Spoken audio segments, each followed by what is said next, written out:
Hi guys, it's Han here. Mazda's CX-90 3.3 high-power version we have seen at the beginning of the market. In fact, this plug-in version I have signed up for a long time, but only get the car in the past 2 days. Let's take a look at it. Thank you for subscribing, thumb up, comment, forward, and lighting up the bell.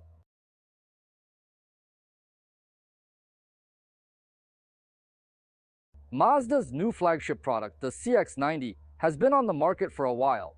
Nowadays, you can often see them running on the road, and their exposure rate is relatively high. The current product has a total of 2 powertrains, made into 3 power versions. One is a low-power version of the straight-six 3.3-liter turbocharged engine, the other is a high-power version of the 3.3-liter turbocharged engine, and the other is a plug-in hybrid version of the 2.5-liter naturally aspirated engine. We have a very detailed review video of the 3.3-liter high-power version before. Welcome to watch it. Today we are mainly looking at the 2.5-liter plug-in version. This car is based on a 2.5-liter 4-cylinder self-priming engine, equipped with a 68 kWh motor and a 17.8 kWh lithium battery. Charging the battery from 20% to 80% takes 6 hours and 40 minutes if powered by 120 volts. 240-volt electricity takes 1 hour and 30 minutes.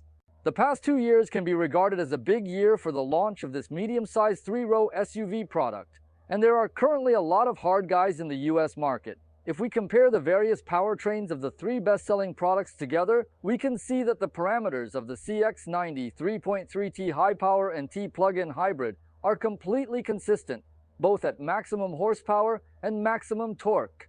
If we compare the parameters of the CX-90 low-power version with Grand Highlander 2.4T gasoline version, we can see that the parameters of the CX-90 low-power version still have certain advantages. If you compare the parameters of the high-power and plug-in hybrid to Grand Highlander 2.4T Hybrid Max, you can see the parameters of the 2.4T hybrid. There are still certain advantages. As for Grand Highlander, the 2.5-liter hybrid model has relatively low numbers. It should be to getting more fuel efficient and is set up for the purpose of better MPG. In terms of body size, let's compare Mazda's CX-90 with Grand Highlander and Honda's Pilot. We can see that the wheelbase and overall length CX-90 has advantages over those two products. In terms of external width, the CX-90 and Pilot have the same numbers and are wider than Grand Highlander. In terms of height, the Pilot is the tallest, followed by Grand Highlander CX-90, which is the shortest in total height. The front suspension of the CX-90 is a double wishbone structure, and the rear suspension is a multi-link structure design. In terms of curb weight, the low-power version weighs 4,709 pounds, the high-power version weighs 4,199 pounds, and the plug-in hybrid version weighs 5,243 pounds. At maximum towing capacity, the maximum towing capacity of the low-power version and the plug-in hybrid version is 3,500 pounds. The maximum towing capacity of the low-power and high-power versions is 5,000 pounds if the towing package is added. The plug-in hybrid version cannot be equipped with a towing package. The fuel tank capacity of the low-power and plug-in hybrid is 18.5 gallons, and the high-power version has a 19.6-gallon fuel tank. According to EPA, the comprehensive fuel consumption of the low-power and high-power versions of the 3.3 is 25 mpg, and the plug-in hybrid version is 56 mpg. The maximum range on EV is 26 miles, and the maximum comprehensive cruising range is 490 miles. I'm sorry I didn't get the EPA number, because I have to driven it hard for reviews. Therefore, it cannot be everyone's example. A full charge of pure electricity is probably in the early 20 miles, the maximum cruising range with full fuel, and electricity is just 420 miles. 2024 CX-90 2024 model include 5 trims for 3.3 low power, 3 trims for plug-in hybrid, and 3 trims for high power. After this car came out, I personally continued to pay attention to it. Looking at its main sales version on the market, the main models promoted by dealers are probably between $40,000 and $50,000.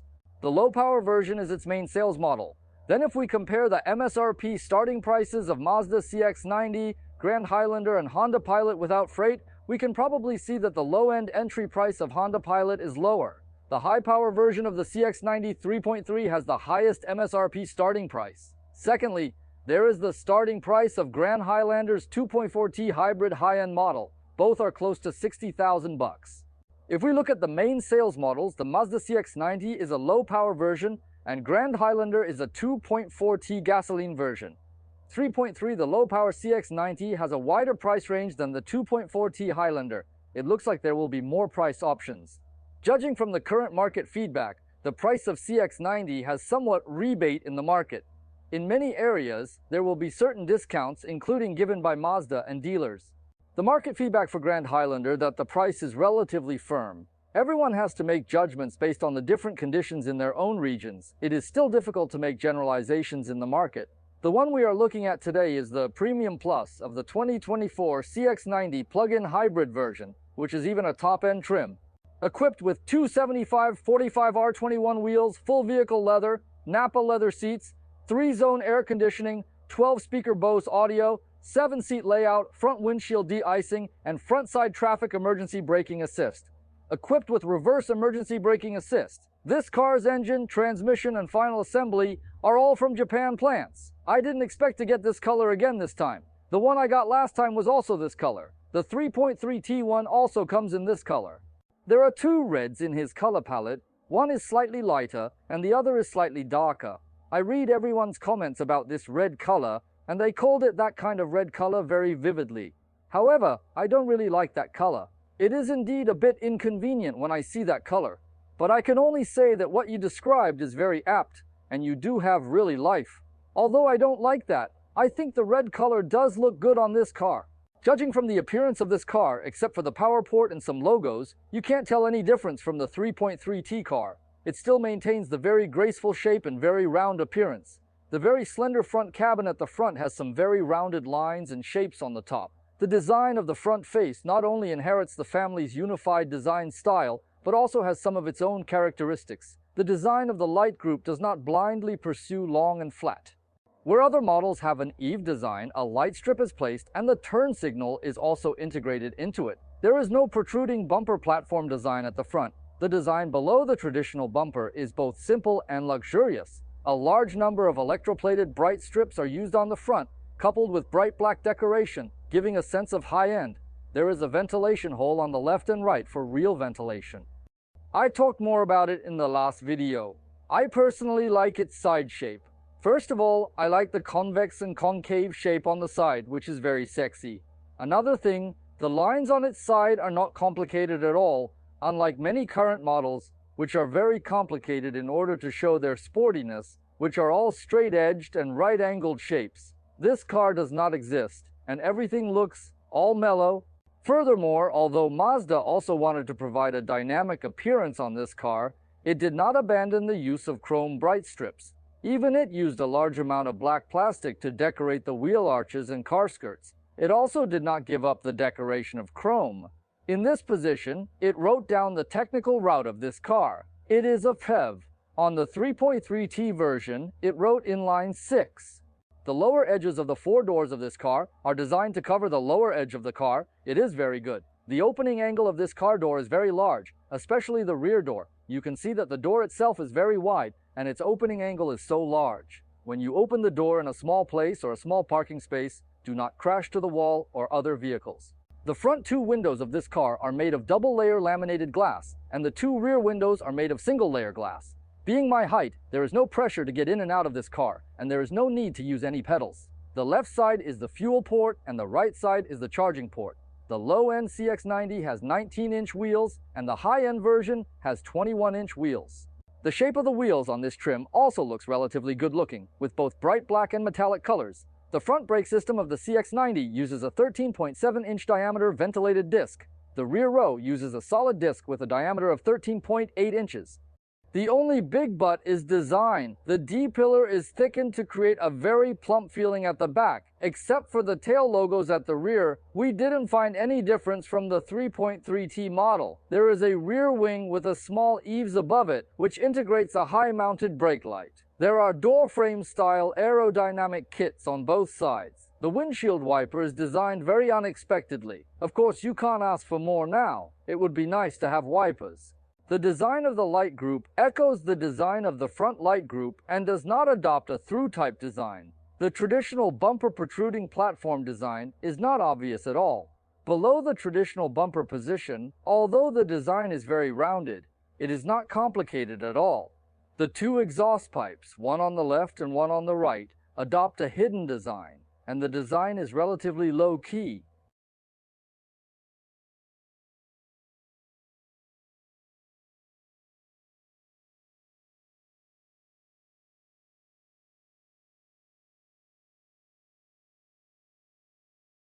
Keys. Buttons are on the flank. Electric tail. The vehicle has a low front and high rear shape, and the lower edge of the trunk does not appear to be very low. After the third row of seats is opened, the depth of the trunk is less than a full arm's long.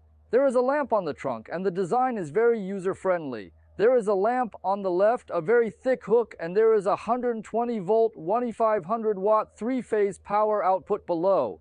12-volt power socket, 120-volt, 150-watt three-phase power socket with a very thick hook on it. Under the cover, here's the charging cable, a simple tool that comes with the car.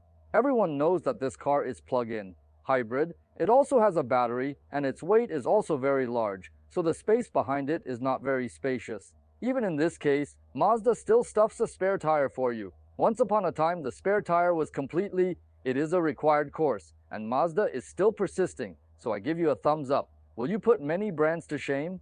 The performance after the third row is folded down. The second and third rows folded down at the same time.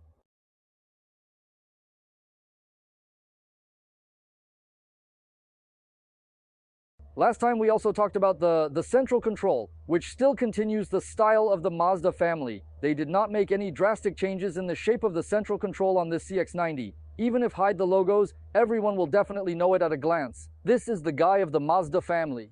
There is a screen standing up in the central control rather abruptly, but the screen has a somewhat design sense, and it has an angle tilted towards the driver's side and is designed to be relatively far away from the driver. Among these kinds of abrupt vertical screens, it should be good.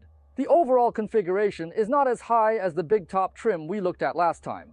All four windows have one touch lift and lower functions, and two seat memory buttons are also placed on the center console to the left of the steering wheel. It has a head-up display. The area of the head-up display is relatively large, and the display is not too messy. The CX-90 mid to low-end model uses the common instrument panel of the previous Mazda family, with an LCD screen in the middle and physical dials on both sides.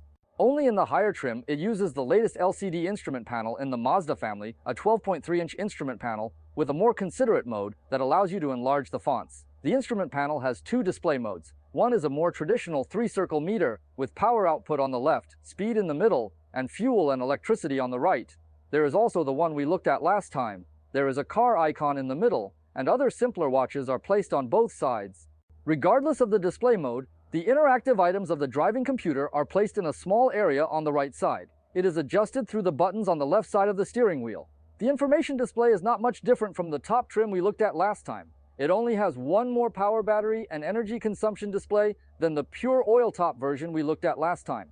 Among today's LCD instrument panels in the same price range, it can be said that Mazda's instrument panel is relatively simple. But even with such a simple dashboard, it is not willing to be distributed to the entire car series. The steering wheel is a three-spoke steering wheel, and everyone knows at a glance that it is a common part of the Mazda family.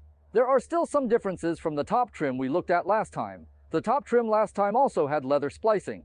Of course, the leather is still very good, it is also very thick, the leather is very delicate, and it feels great in the hand. The buttons on the left and right sides of the steering wheel are all common parts of the family. As always, the texture of the electroplating material below is average. There are two paddle shifters behind the steering wheel. This car's lights have automatic opening and closing and automatic high beam functions. The front wipers have automatic sensing function.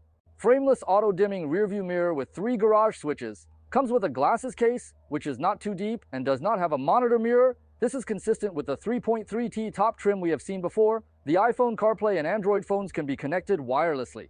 Except in both modes, this screen is not a touch screen and must be controlled through the following control panel. The apps and logic inside are very Mazda. Just because this car is a plug-in hybrid model, there are some more plug-in hybrid related display contents and settings. Of course, this is not the first time we have seen these. We have also seen these related settings, displays, and other information on Mazda's MX-30. This car also has panoramic images, front image plus panoramic image, front wide angle plus panoramic image, front blind spots plus panoramic images, Wide-angle reversing image plus panoramic image, reversing image plus panoramic image. We have also talked about the shape of the air conditioning control panel. This version has heating and ventilation front seats and heating steering wheel. The only exposed port is a 12-volt charger socket. There is a wireless mobile phone charging pad here. This car has a total of 4 driving modes: Sport mode, Normal mode, EV mode, Off-road mode.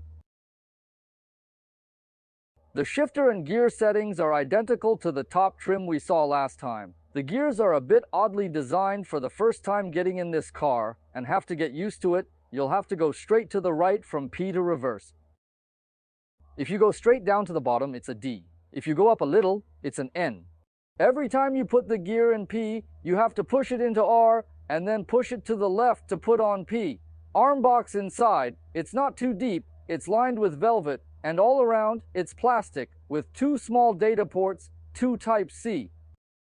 The color scheme of this car is black, plus this very light color. This color is almost white and looks very bright inside. However, in daily life, this color is not very resistant to stains. Space now. I adjust the seat to the lowest position, and you can see the space performance. As far as my personal feeling is concerned, I feel that there is no difference in space between the 3.3T high-power version last time. You can see that the seat is not much different from the last time. The seat looks very thick. The filling material is not very soft, it feels a bit hard. Says it is Napa leather, and this leather does feel quite thick. There is also dark decoration in the middle, and there are no other problems with the seat. The same problem I mentioned last time is that the seat cushion is not long enough, and it cannot support your thighs well. When drive it for a long time, I feel quite tired. If someone with long legs who like this car, I suggest you don't make a blind decision. Try it out first. The overall feeling is exactly the same as that of the 3.3T. The longitudinal distance of the center console is designed to be relatively short. The front row passengers sit slightly forward, and the 2 mirrors are relatively close to you. This way, when you look in the mirror, when you move your head, the amplitude will be slightly larger. In terms of materials, you can feel that there are some differences from the last 3.3T top trim model. There is no anti-fur decoration in the entire car. The last 3.3T high-power top-end version had a lot of anti-fur decoration all over it, but this car does not have any. What's better is that the metal parts of the door frame cannot be seen from the inside of the car. They are all covered with rubber and plastic. This feels quite good. A car at this price is not considered cheap. I think it should have a more luxurious feel. The opening and closing of the windows like Mazda's is still relatively stiff, not gentle, and does not reflect the high-end feel. It closed with a bang. The materials used are also okay. The top is soft slush molding, the bottom is leather, and all the bottom is hard plastic. The materials used on the door panels are quite complex, with soft slush molding, decorative panels, electroplating strips, and leather on the top, and hard plastic on the bottom. The bottom part where the legs can touch is hard plastic, and the top part of the center console is imitation leather.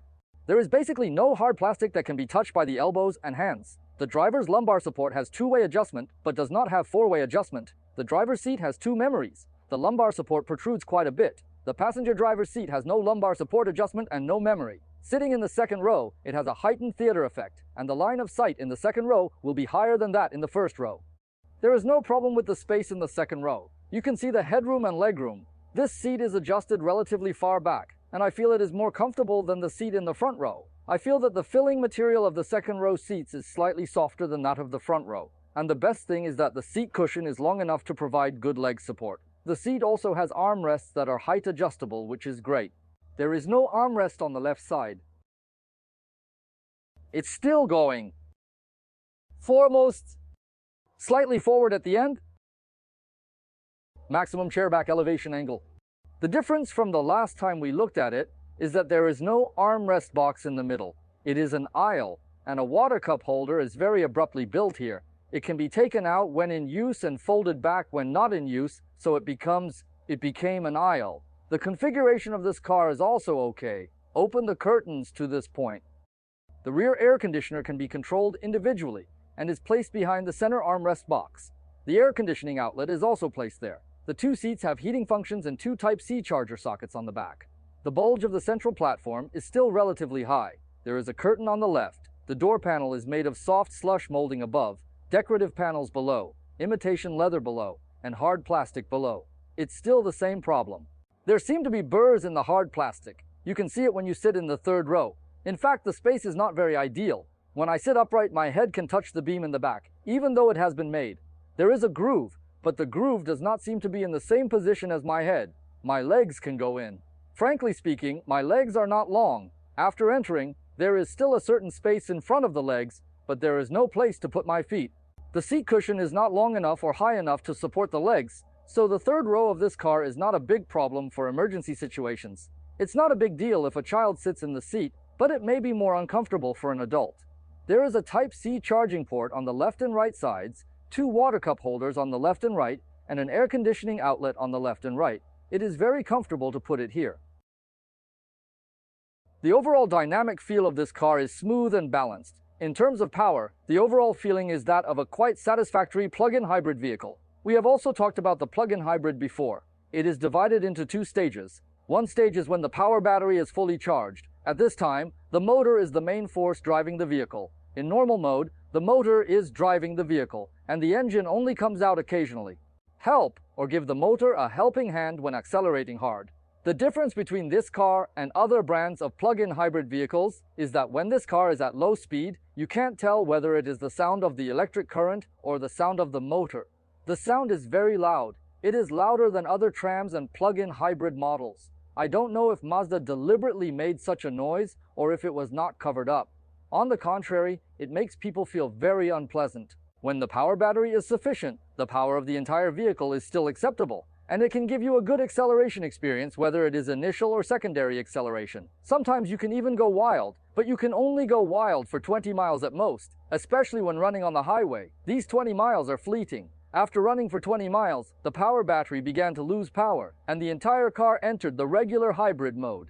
In this mode, you can feel that the power experience of the entire vehicle is very average. The main driving source of the vehicle is this 2.5-liter 4-cylinder naturally aspirated engine.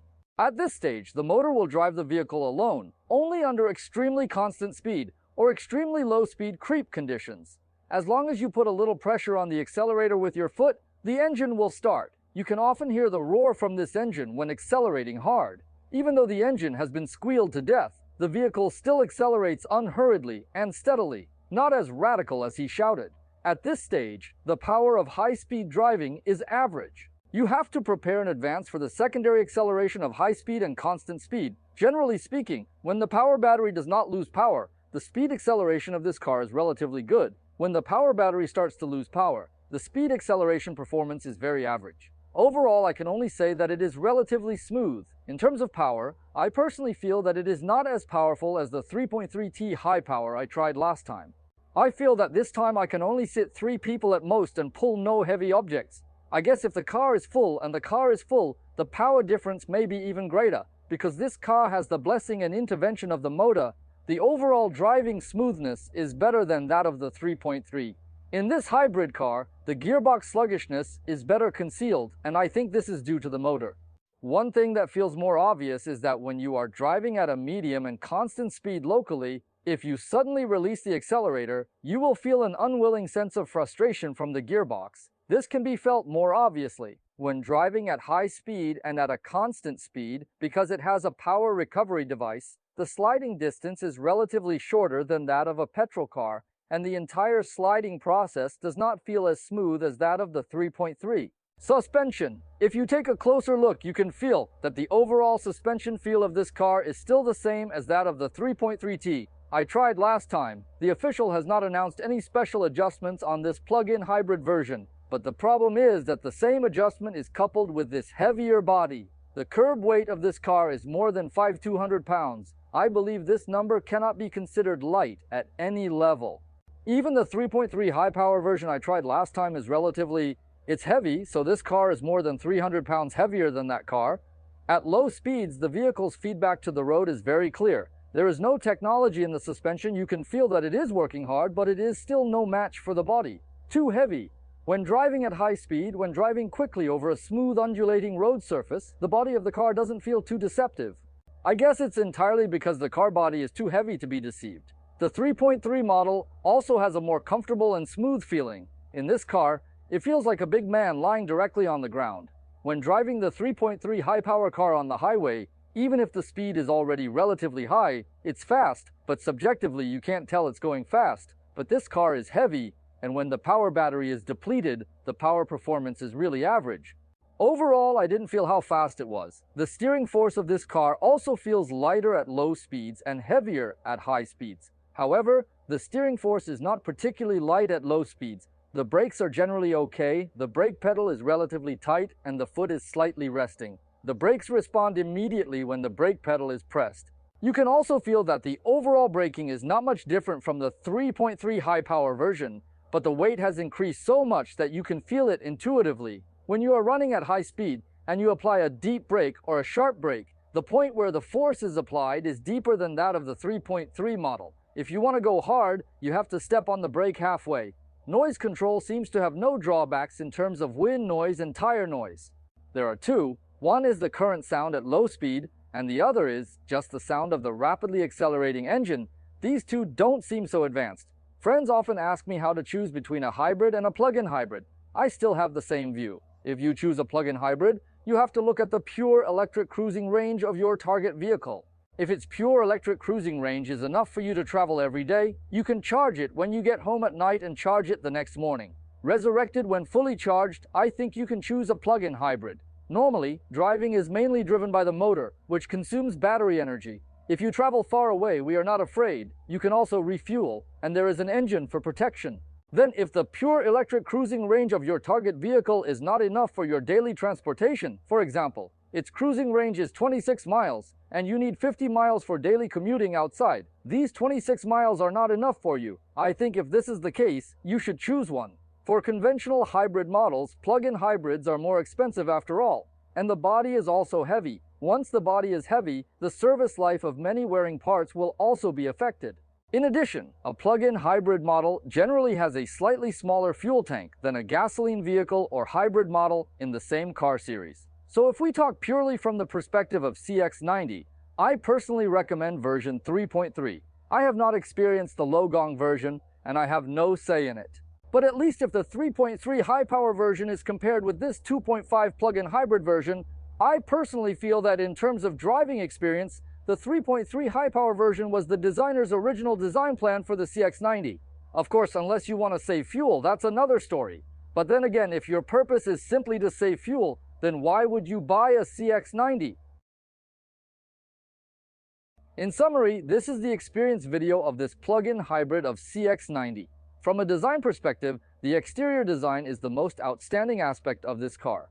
The interior design follows the unified style of the family and has its own characteristics. In terms of space, its performance in the 3-row mid-size SUV segment in the United States can only be regarded as quite satisfactory. The third row isn't very exciting either. In terms of power experience, I think it feels like a quite satisfactory plug-in hybrid model. Just like the 3.3-liter high-power version, it is quite satisfactory. Mazda is just doing what it should do.